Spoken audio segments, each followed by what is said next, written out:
Yang kedua, bagaimana sifat sholat Nabi menurut mazhab Syafi'i dalam masalah niat?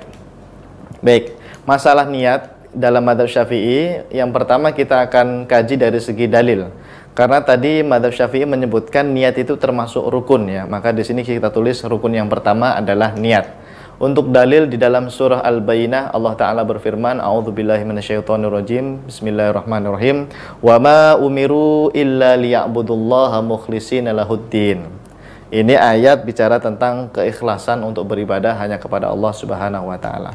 Bahkan di riwayat Imam Bukhari dan Imam Muslim dari sahabat Umar bin Khattab radhiyallahu an Umar bin Khattab radhiyallahu an qol, sami'tu Rasulullah sallallahu alaihi wasallam yaqul, innamal a'malu binniyat wa innama likulli imri'in ma nawa. Jadi dalil mengenai niat itu adalah termasuk sesuatu yang harus dikerjakan atau termasuk rukun salat. Itu riwayat Imam Bukhari dan Muslim, sebagaimana Nabi mengatakan innamal a'malu binniyat wa innama likulli imri'in ma nawa. Sesungguhnya setiap amal perbuatan itu bergantung dengan niat, harus dengan niat. Wa innama likulli imri'in ma nawa, dan setiap orang itu mendapatkan apa yang dia niatkan. Ini menjadi landasan bahwa setiap ibadah harus menggunakan niat. Maka niat dalam sholat itu termasuk rukun menurut mazhab Syafi'i.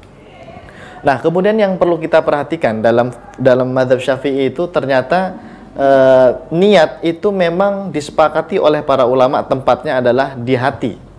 Ya, adapun ketika ada seseorang yang ingin melafadzkan niat, dia mengucapkan niat seperti usolli fardhu dzuhri arba'a raka'atin mustaqbilal kiblati adaan ma'muman lillahi ta'ala, itu namanya melafadzkan ya, diucapkan, dan ini hukumnya sunnah kalau dalam mazhab Syafi'i. Tapi yang wajib, yang dinilai itu sebenarnya yang di dalam hati. Dan kita harus perhatikan, niat di dalam hati itu nanti para ulama khususnya dalam mazhab Syafi'i mengatakan begini, wa mahallun niyah al-qalbu, tempat niat itu adalah di hati. Wala yustaratu nutqul lisan bila khilaf, tidak disyaratkan melafadzkan niat, tidak disyaratkan melafadzkan niat dengan lisan. Dalam mazhab Syafi'i tidak harus. Tapi kata Imam Nawawi, walakin yustahabbu at-talaffudzu ma'al qalbi, disunahkan untuk melafadzkan beserta hati. Jadi kalau mau melafadzkan niat, maka hatinya juga harus berniat gitu.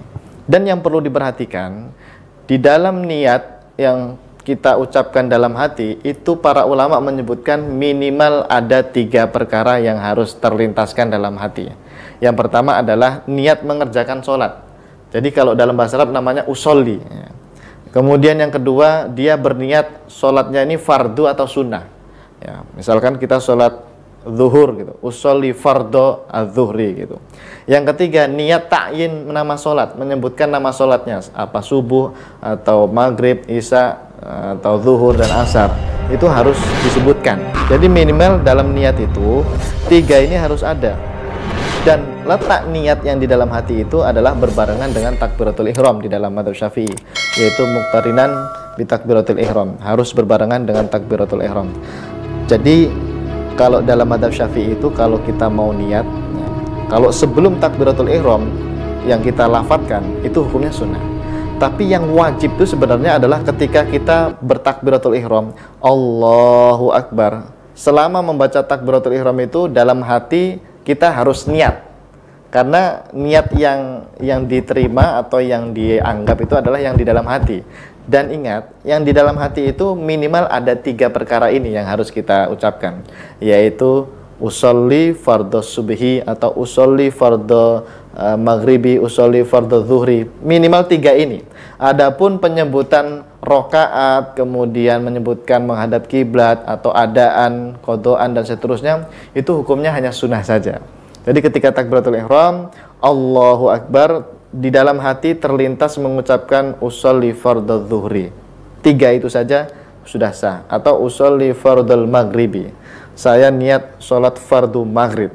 3 itu saja. Adapun rokaataini menyebutkan nama rokaat, jumlah rokaat atau menghadap kiblat dan seterusnya, itu hukumnya sunnah saja. Maka tolong ini diperhatikan bagi yang bermadzhab Syafi'i, dalam niat sholat itu minimal 3 perkara itu harus ada di dalam hati kita. yaitu usolli fardhu subhi atau usolli fardhul maghribi dan seterusnya. Paling tidak ini masalah niat rukun yang pertama dalam mazhab Syafi'i untuk pembahasannya.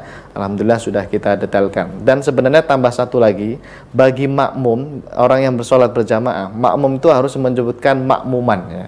Ketambahan satu lagi, selain usolli fardhu subhi, dia harus menyebutkan makmuman. Tapi kalau bagi imam itu hanya disunahkan saja menyebutkan lafadz imaman. Demikian jawaban kami, mudah-mudahan bermanfaat. Ini baru rukun yang pertama, yaitu niat dalam sholat. Kita lanjutkan ke pertanyaan yang